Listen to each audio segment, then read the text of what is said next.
नासरीन आपको आगाह करें कराची से, जहां हमारे नुमाइंदा खसूसी जावेद इब्राहिम मंगी के मुताबिक वजीर आला सिंध सैयद मुराद अली शाह ने बच्चों को पोलियो के कतरे पिलाकर पोलियो मुहिम का आगाज कर दिया। आपको बताएं कि वजीर आला सिंध ने बच्चों को पोलियो के कतरे पिलाने के साथ साथ उन्हें गिफ्ट्स भी दिए। इस मौका पर वजीर सेहत डॉक्टर अजरा पेचहू ने भी बच्चों को पोलियो के कतरे पिलाए, जबकि ये तकरीब वजीर आला हाउस में मुनक्किद हुई।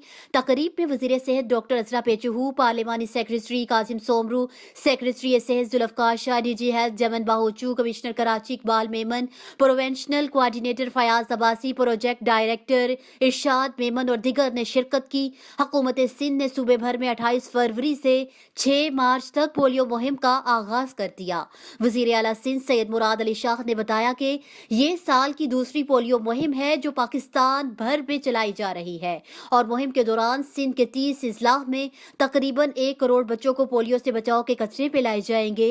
मुहिम में 70,000 से जायद पोलियो वर्कर्स और 10,000 से जायद सुपरवाइजर्स हिस्सा लेंगे।